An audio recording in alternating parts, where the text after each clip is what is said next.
Hello, my name is David Paulson. I am going to present for you information about the developmental learning theory. As I do this, I'll be focusing on the following objectives: the historical overview of the theory, the theorist viewpoints, key points of the theory, and application of this theory to health science education.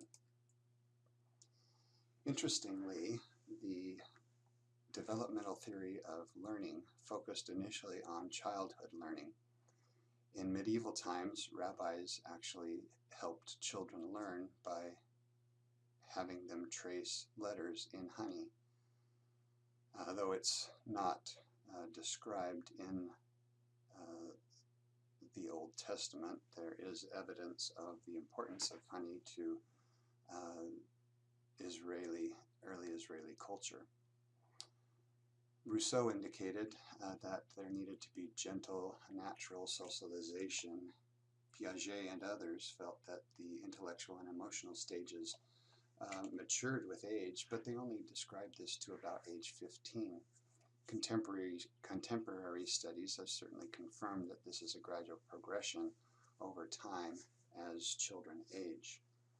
Fortunately, and more recently, there has been a lot of focus on adult learning. Malcolm Knowles in 1968 coined the term andragogy, which is adult learning, as compared to pedagogy, which is related to childhood learning. Arlen indicated that a mature form of cognitive development happened into adulthood with particularly problem-solving and even problem-finding behavior. Gruber suggested that this process is self-directed, and Merriam and Caffarella indicated that this is a lifelong process that includes both formal and informal settings.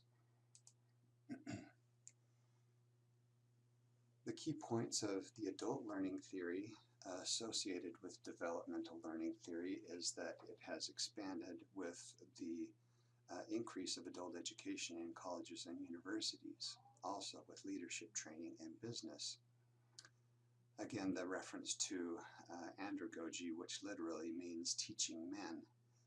Knowles suggested that there is a self-concept that mature people understand themselves and know how to direct themselves, that they draw from experience to aid learning, that they have to show a readiness or openness for learning, that there is an orientation toward applying new knowledge immediately or right away, and they are motivated. As people mature, they tend to have this internal desire or drive to learn. As we can see in this learning pyramid, different types of training allow for different levels of retention. Lecturing or reading are fairly low on that retention scale, and practice doing, or particularly teaching others, leads to greater retention of the active adult.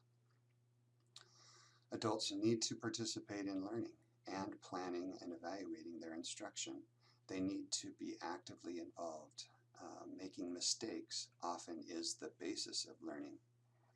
So a safe place for learning is important.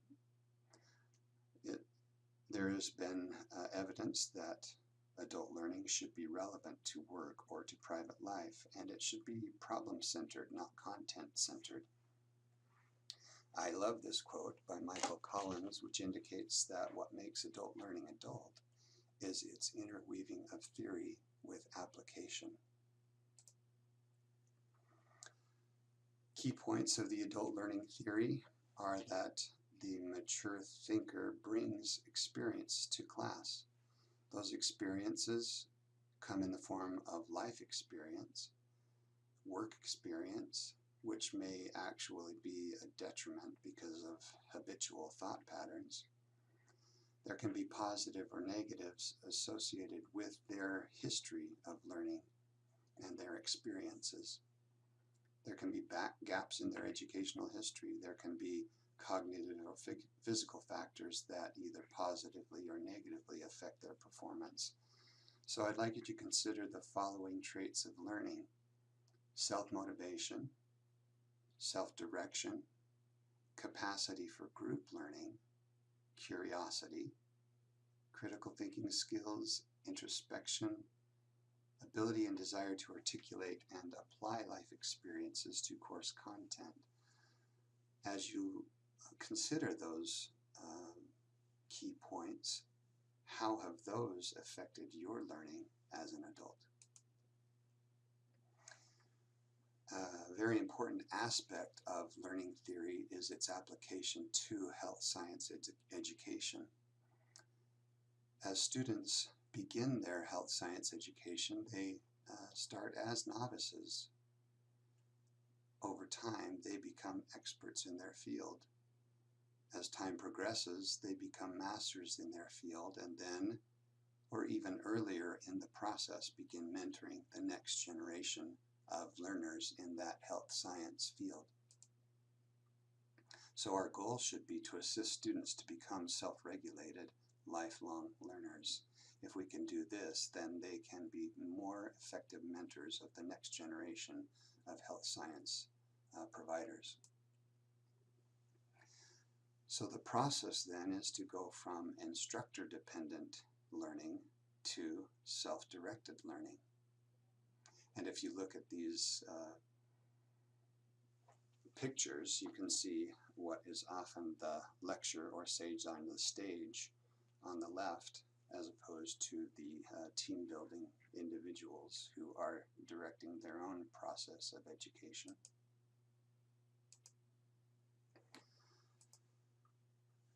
An interesting process of education in the health sciences is the concept of zone of proximal development, or ZPD. This zone of proximal development has three aspects: mediating, or learning from situations based on judging what the learner can achieve independently versus what instructor involvement needs to take place. So it's essentially this balancing of independent learning with instructor facilitation. As we mediate, we have to develop curriculum that follows this continuum of learning through experiences, either independently or with an instructor. And this happens as we move through successive zones of proximal development. Strategic guidance then is essentially teaching students to learn in specific ways to prepare for future learning, going from one level of learning to another, again becoming more independent. This can take the form of case-based instruction, problem solving, team learning, and reflective writing as examples.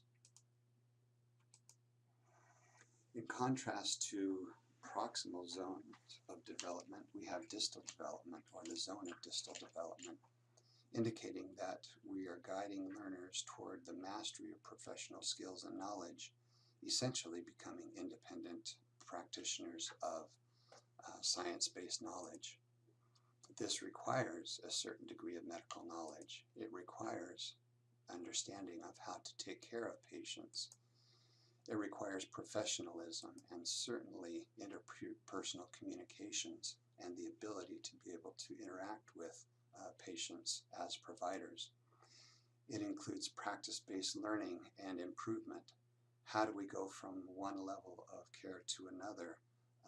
One of those ways is through evidence-based practice and being able to learn and incorporate that into our practice. This leads to a systems-based practice, or being able to be involved in a program of care that is reproducible and is limited in variables or variation. I hope this information has been helpful for you.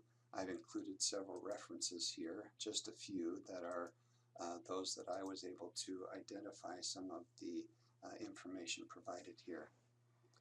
I'd like to thank you for your time and interest in this presentation about developmental learning theory, and particularly how it relates to adult education and health sciences education and learning. Thank you for your time and have a wonderful day.